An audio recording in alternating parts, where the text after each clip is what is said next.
So today, I'm going to talk to you about a little bit about educators in the classroom and classroom behavior and childhood trauma. Educators in the classroom face many obstacles when they're dealing with students. One of the most vital obstacles that they're facing right now is dealing with children that have had childhood trauma. So according to the Centers for Disease Control, trauma can be described as being psychological or emotional response to any event that has been deeply distressing or disturbing. It's absolutely imperative that we as teachers need to put social and emotional well-being as a priority. It should be mandatory, especially through living through a pandemic, that all teachers be trained on being trauma-informed and be trained on the effects that childhood trauma has, not only on the student, but in your whole classroom. So, let me ask you this. Do you think that building relationships with your student is important, or with any student is important? Absolutely, absolutely. Trina Kaufman states that students will have better results in the classroom if they have positive relationships with the teacher. Building a positive relationship with the teacher builds trust, builds confidence, and it adds so much to your classroom. But, as we all know, some teachers believe social emotional well-being really isn't their responsibility. That is to be taught at home. They are there just to teach the children, just to make sure that the children are passing these state tests, make sure the children are retaining this information. But let me tell you something, guys. If we as teachers do not connect with our students socially and emotionally, we're never going to meet the state standards. We're never going to pass those tests. We've got to make this a priority. All teachers must come together and make this a priority. It is so important. These students cannot retain information until they are socially and emotionally taken care of. So an article on the website ACEs Too High mentions that according to a survey on adverse childhood experiences, more than half of our nation's children have experienced some sort of childhood trauma. You guys, more than half.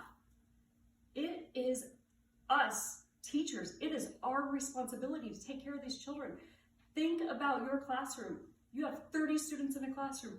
15 of those students have dealt with or faced something traumatic, something distressing and disturbing. Whether it be one of these things listed, neglect, bullying, injury, loss of a parent, there are so many things that can spark trauma. And what's traumatic for one student may not be traumatic for the other student. But if we're not building these relationships, we don't know.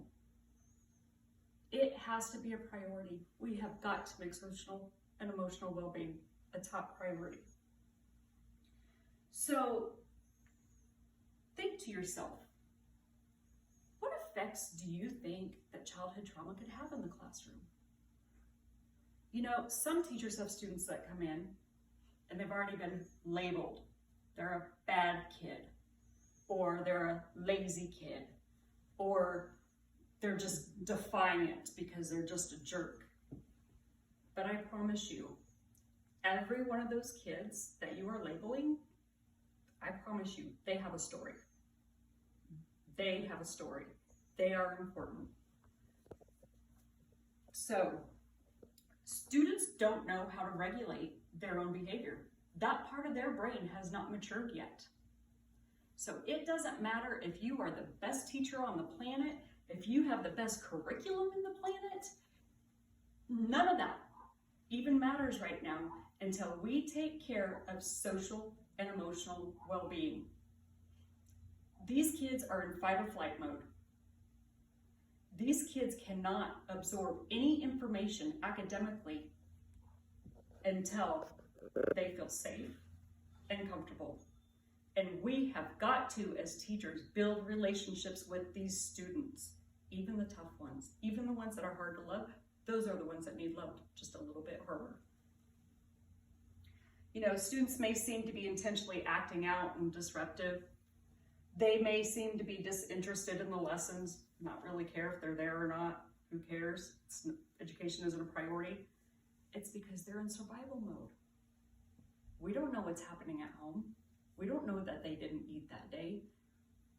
We didn't know that they got beat up on by somebody. We didn't know that. We need to make connections. We need to be comfort for these kids. So I had a student once when I was working at the middle school. He was tough. He was tough. For about 6 months, he tried to push me away. He acted out. He ignored me. He was absolutely just incredibly defiant. But when he realized it doesn't matter how naughty he is, how disinterested in his classwork he was, guess who wasn't leaving him? Me. I had his back. And he realized that. Well, long story short, he wasn't in class one day and I went to go find him. And when I found him, he was in the office and there was a school counselor, DCF, an investigator, and the principals.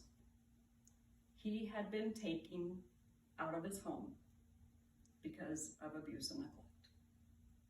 And his behavior was irate. He was freaking out. He was banging his head on the wall. He was highly upset. I asked if I could go speak with him by myself to see if I could get him to calm down, because by that time he knew I'm his safe person. I'm his safe place. I finally got him to calm down and I just asked him, buddy, what if maybe you can come stay with me for the night? I don't know. I don't know if they'll let us or not.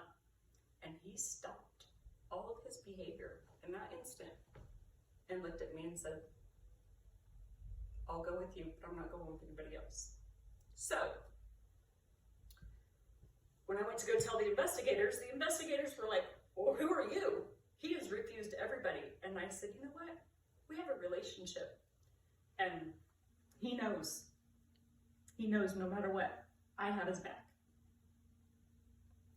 He has done amazing. He did get to come with me. They had to go through court. He ended up getting placed into a family member's home. But that kid passed all of his classes. That when we first met, he was flunking all of his classes. He didn't care. But I made it a priority. I didn't give up on him.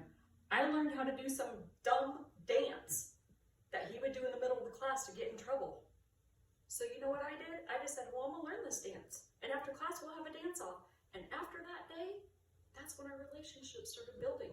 That's when he decided, she might be okay. She might be my safe place. These kids need us to be their safe place. So now that you know what can happen when a student suffers from childhood trauma, what is it that teachers can do to become proactive in the classrooms? We know a student that is not mentally or emotionally healthy is not learning. Everybody knows that. We know that. So what are we as teachers responsible for? What can we do to help our students get to that place? Teachers, I beg you, ask for your in-service days to be on mental health awareness. Ask for your in-service days to include social and emotional well-being and how to respond to these students that are just screaming for attention. Teachers, I'm asking you, please contact the counselors. You know, ask your counselor to send resources. So you know you've got some backup and you know how to handle these things. Teachers, I need you to start requesting more time away from your curriculum and your academics and more time with these kids, especially after this pandemic. These kids have been in homes for 6 months and not in school, and sometimes school is their